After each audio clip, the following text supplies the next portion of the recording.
This is the sad tale of the township of Dogville. Dogville was in the Rocky Mountains in the US of A.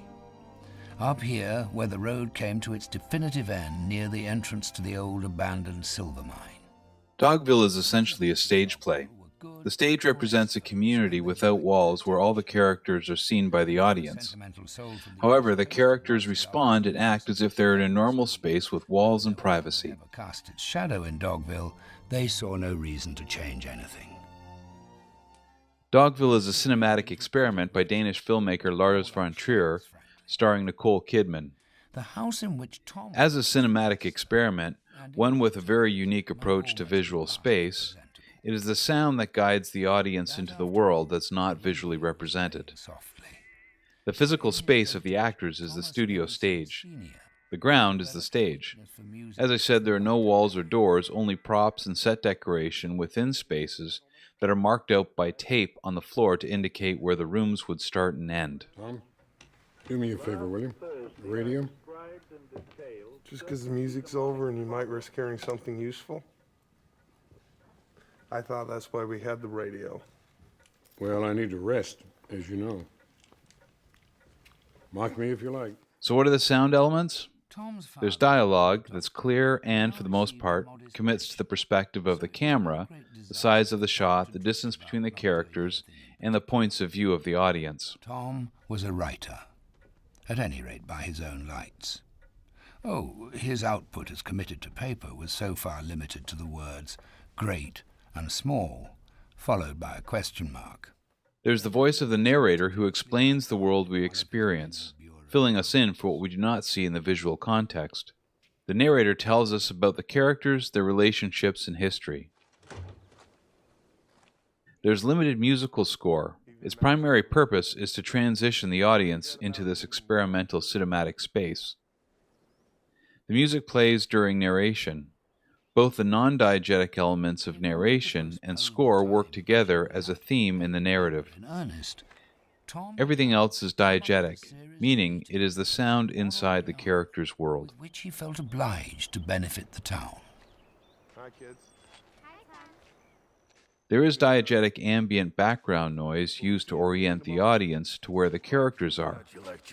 It makes the space believable, even though the visual is so drastically minimal. For example, at the start of the film, the main character walks between the houses down the main street. In the background, we heard chirping birds, indicating that we're outside. It's a pleasant day, and we're in a semi-rural village. Next time you waste good food, I'll take your knife away. I'd have known it was you was giving me to eat. Moses is meant to be hungry, to keep watch. Keep watching Dogville? What's there to steal? Later, we hear rain and wind. During the conversations within the space marked out on the floor, we hear the indoor room tone or background ambience we would hear in a home. Finally, we hear diegetic sound effects. They are, for the most part, synchronous with the visual. The actors knock on doors that are not there, but we hear the synchronous sound of the knock on wood as they tap at the air. Sounds have been added. We see people moving in other spaces or rooms, but we don't hear the sounds they're making. Namely the human soul, right into where it glistered. I imagine that'll do, Ma Ginger. I don't think it's good for the soil with all that raking and hoeing. It's the soil that gave life to us all. But the sounds we hear are not the sounds of the footsteps on the stage floor, or, for example, the sound of the shovel hitting the studio ground. The filmmakers have foleyed in the sounds we would have heard had the film been shot on a location. The sounds characters make in relation to the stage do not match what we see. We hear footsteps on gravel or wooden floors rather than the stage floor. We hear the sound of the shovel going into dirt, not hitting the floor that we see. We also hear off-screen sounds meant to inform us about the story. For example, gunshots in the second scene are a story point that motivate the characters to react. The creative use of sound in Dogville was based on story choices. While the visual does not tell us about the space or the physical world, the sound does provide us with that information. Sound tells the story heard by the characters, not something represented by the visual in this experimental feature film. The filmmakers have chosen to let us participate in what the characters hear, even though we do not see it.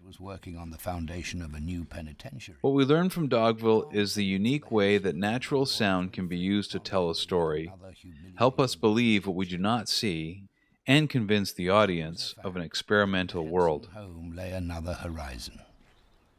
A horizon just as alluring as the one beyond the valley. For more information about sound and film, download my free book, Sound Design for Filmmakers, at the link in the description below. Please like and/or comment if you enjoyed this short video essay.